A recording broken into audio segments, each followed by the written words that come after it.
Hero talents. Hero talents is what we're talking about today because Blizzard gave us a surprise but welcome announcement about how will hero talents look like in the next expansion. Hero talents being one of the major features of the War Within, the next expansion, basically a pseudo type of glyphs of the past given to specs in the next expansion, where you will have a couple of choices of these sets of hero talents per class. For example, you have Protection Warrior that can choose between Montantane and Colossus, but then Fury Warrior can still choose Montantane, but now they can go for Slayer hero talents, and then Arms Warrior can still take Slayer, but this time instead can take Colossus. That's the idea of these hero talents. For clarity, at max level, you will unlock all of these hero talents. So you don't have to choose, you don't have to pick and choose which ones you will have. All of this will be available at max level in the next expansion.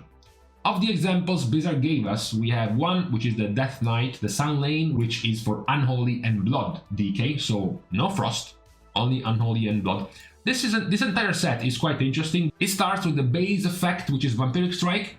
Death Coil and Death Strike have a 10% chance to make your next Hair Strike or Scorch Strike become Vampiric Strike. Vampiric Strike giving you the buff Essence of the Blood Queen, which is stacking haste, upwards of 7.5% more haste for 20 seconds. You have multiple ways of increasing this, like Essence of the Blood Queen can stack up 2 additional times. You also have something like Inside Terror, where using Hair Strike and Scorch Strike increases the duration of the buff by half a second. Using Vampiric Strike increases it by 100%. You also have extra power in using your cooldowns. For Blood DK, it's Vampiric Blood. For Unholy, it's going to be Dark Transformation, which will upgrade your Essence of the Blood Queen buff into a Gift of the Sun Lane. When that happens, the Essence of the Blood Queen buff is empowered by 100%, so it's twice as strong, so it's even more stacking haste. You have some talents for utility, like Newly Turned to give full HP plus a 20% absorb shield to targets you combat res, or maybe straight up give you more movement speed as a DK, which is always good given how slow DKs are. The other side, you have a defensive option. Vampiric Aura can give you more leech and a party leech, a 6% party leech whenever you use Lichborn, or empower your defensive, your Icebound Fortitude. There was one complaint across all of these talents when it came to DKs. Across all of these talents, there seemed to be an even more, focus on staying in your children's playpen, on staying inside your Death and Decay. So you are now with these hero talents even more tied in a small circle, which might prove a problem, especially in Multiclass. In the raid, bosses can be stationary enough that it's fine, but in multi-class things are moving. You are moving around, maybe there is Sanguine you want to move, maybe there is Entangling you have to move, maybe it's Raging or Bolstering and the tank wants to kite. You lose value having to move out of your Death and Decay. So these talents, these hero talents, are not really doing much for making your playstyle a bit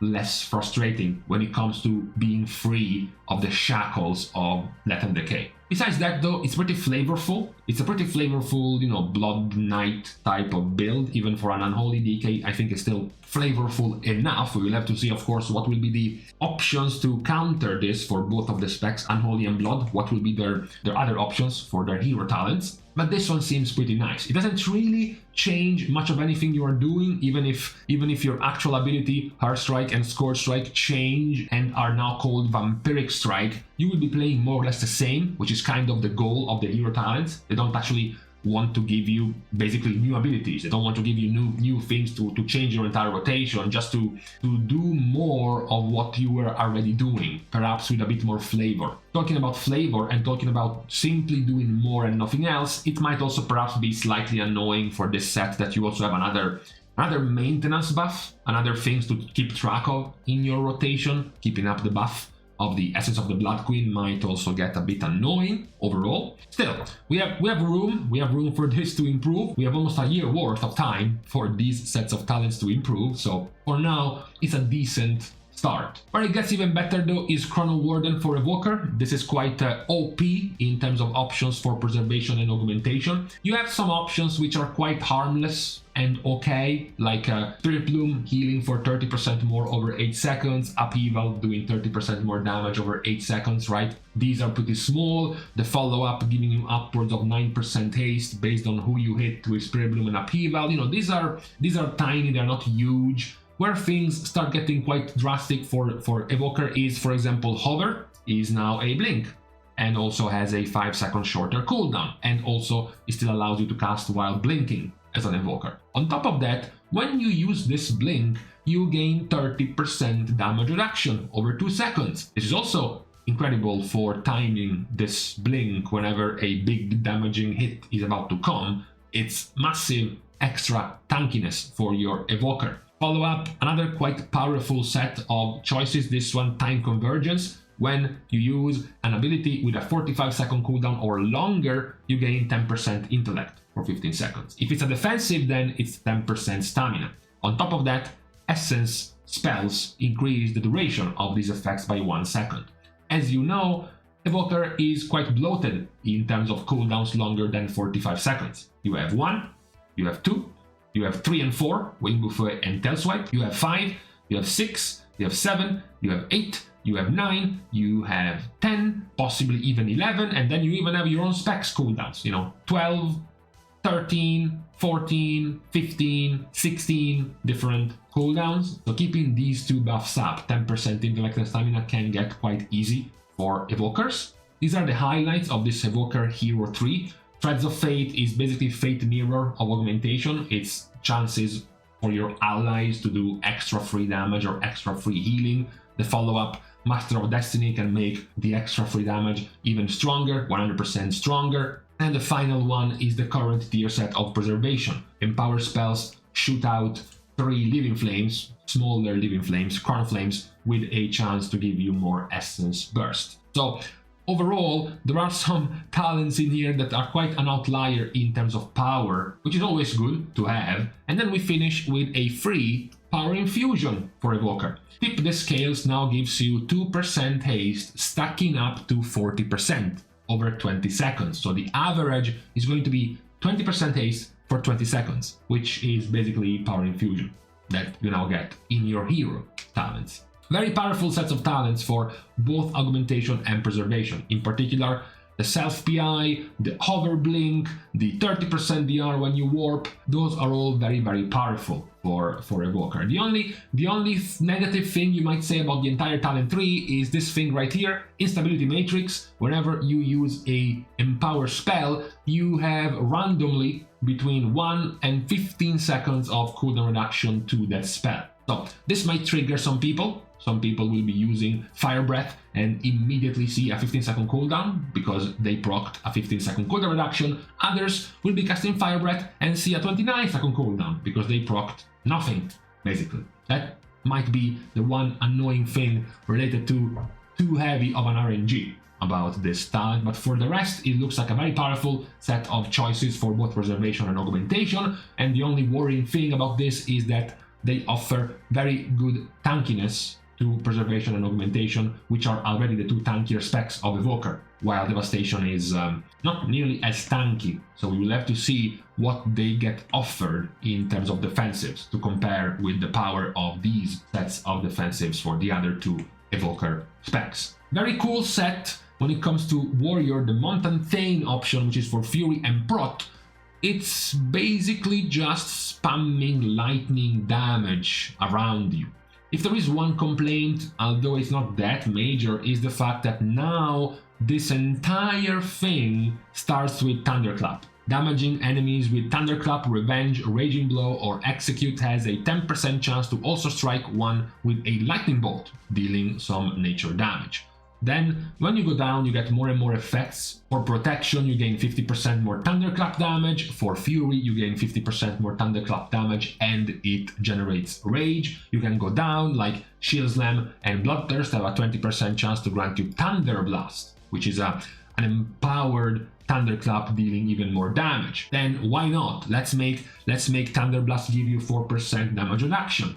Why not? Let's turn lightning strikes into an AoE, hitting 5 targets. Why not? Let's go even deeper down this lightning strike rabbit hole. Your attacks trigger lightning strike 15% more often, or lightning strikes now also generate rage, as well as extra damage of revenge, raging blow, and execute. To finish with the big one, Avatar of the Storm. Casting Avatar now grants you 2 charges of Thunder Blast immediately and resets the cooldown of Thunderclap as well. While Avatar is not active, lightning strikes have a 10% chance to grant you Avatar for 4 seconds. This is, for all of those who are longing for those days, very reminiscent of the set of Azerite traits which made Protection Warrior super OP in BFA. The only one that's missing is the trait giving you tons of mastery when you went into Avatar. But besides that, getting into Avatar, resetting your Thunderclap charges, resetting the cooldown of Thunderclap, and then giving you a chance to proc Avatar for a few seconds, which will also benefit from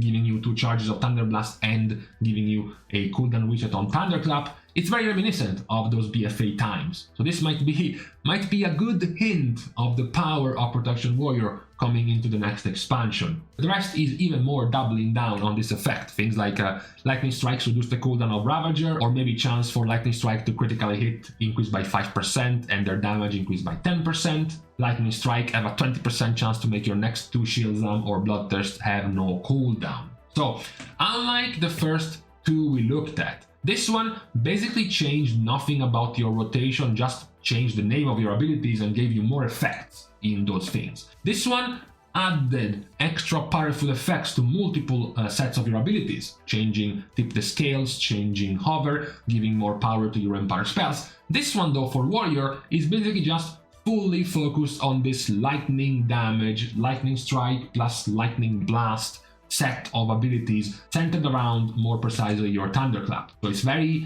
focused type of style when it comes to this option for Fury and for Prot, which is still quite good. It's quite exciting to have this type of flavor for Prot Warrior or Fury, especially if the spell and particle effects will follow what this sounds like. Sounds like you will be shifting out and spreading around a bunch of lightning all over the place as a warrior, which thematically looks kind of cool, right?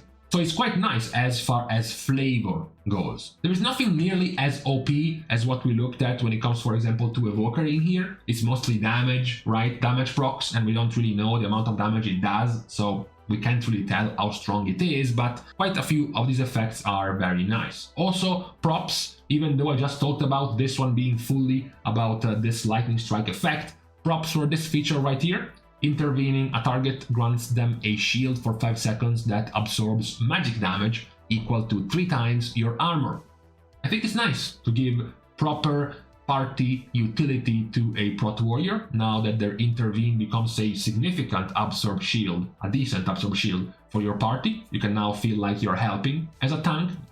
You're still not quite a protection paladin, but at least you also have something extra. So I think that out of the first 3, the Warrior one for now is the most thematic one, even though perhaps not the most OP or anything. It's definitely quite a cool one. The last one is Lightsmith. Talking about thematic, we have another one of these heavily leaning on a particular style. This one is for Holy and Prot. Everything hinges around this, Holy Armaments.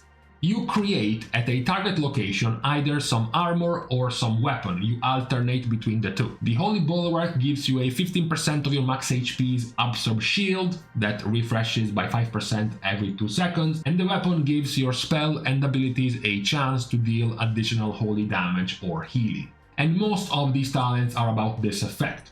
Besides this one, which is basically a weapon imbue for Paladin, it's either more armor and primary stat or more stamina, and Holy Power Spenders to sometime do extra damage, whatever. What matters is the actual effect of the Holy Armaments. If an ally picks up an armament, you also gain its benefits. If you pick up the armament, a nearby ally pick up its benefits, so you're now doubling the effect. Now this one works on 2 people instead of 1. Now the number of players buffed goes even higher, because now your spells and abilities have a chance to manifest another Holy Armament nearby, or to simply flat out reduce its cooldown by 20%. Consuming Shining Light or Infusion of Light extends the duration of an active armament by 3 seconds, or reduces the cooldown by 3 seconds if you have no cooldown available for the armaments. Avenging Wrath summons an additional sacred weapon, and during Avenging Wrath, your sacred weapon casts spells on your target and echoes the effects of your own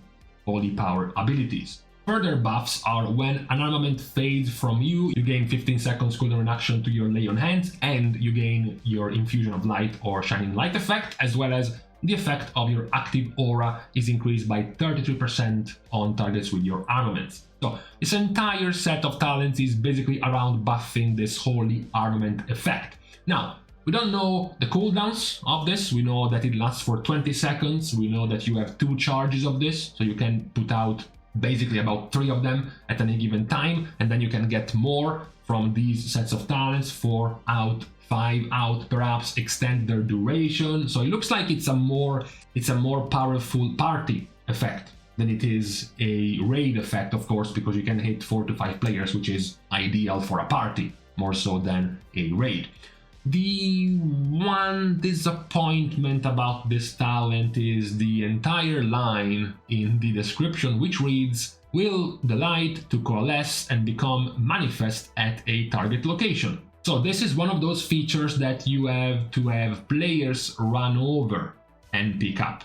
You know, those mechanics where you spawn orbs, there are circles on the ground that you have to go and pick up, like many players are mentioning the light well of a holy priest back in the day, where players had to actually move to the light well and click it if they wanted to be healed. And those were not very popular.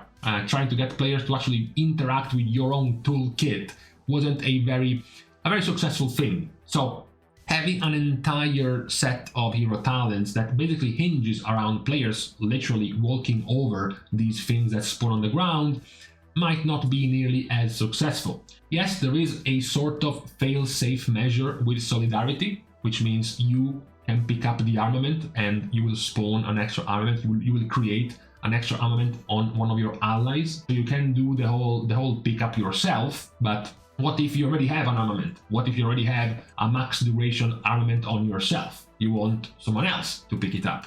So will they actually walk over there? What if it spawns only around you and you're a Prot Paladin, meaning you are in melee? Is the Beast Mastery Hunter currently shooting in Africa going to walk all the way next to you to pick up the buff? Who knows? Who knows?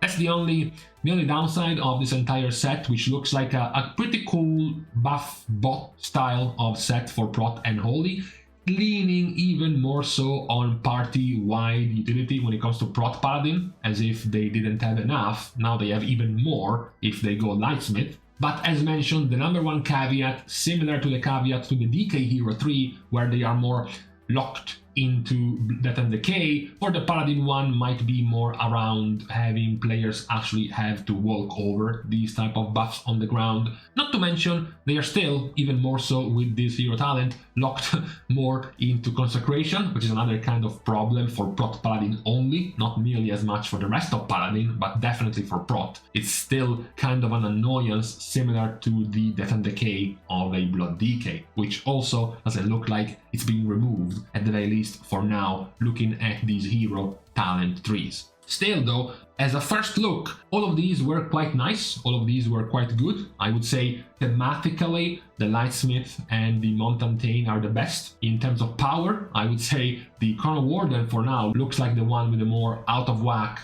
powerful sets of buffs in terms of balancing issues, and the one that's half and half at the moment is the DK one, the Sun Lane one, especially made slightly worse by confirming that you are even more tied to Death and Decay as a Death Knight. Still nice that we get to see them so early. We get to analyze the power of these hero talents, and also nice that we know that all of these will be available to us. You don't have to choose, you don't have to lose out this talent line because you want to go this side, for example. All of this will be unlocked once you pick this hero talent tree. We will see, of course, as we go deeper down the development of the expansion, more and more of these talent trees, when you can start to actually compare them, right? Because right now, this is only one of the two options for each and every one of these specs. So maybe this one will be just fine for Prot Paladin, but there will be a better option for Holy, for example. Maybe this one will be the flat out strongest for both warrior specs, for example, or maybe it turns out the ones for DK is terrible and Unholy and Blood will go for a different option. There are going to be still questions about these hero talents, players wondering how can they make them balanced, you know, how can they make them even, right? Looking at this, for example, how can there be something that matches a 30% DR on hover, on top of that making hover a blink, right? How can you beat that will be the question in the near future. But for now, this is all we have to work with in terms of the hero talents shown to us by Blizzard, I guess as a Christmas present. For today, I'm going to leave you to the rest of whatever you were doing on this Tuesday. So as we leave each other, feel free guys to point out in the comments how did you feel about these first sneak peeks of these hero talent trees. And then besides that, of course, as usual, we are thanking the Patreon supporters for the contribution and help to the growth of the channel, which can, as usual, still be given completely for free. Liking and commenting down below, as well as subscribing to the channel itself. Now, with these things out of the way, thank you guys again for watching. See you guys tomorrow, and in the meantime, I hope we won't have too big of a pause before we get to the next set of hero talents. You know, maybe a couple of weeks before we get any more. Maybe it's copium though.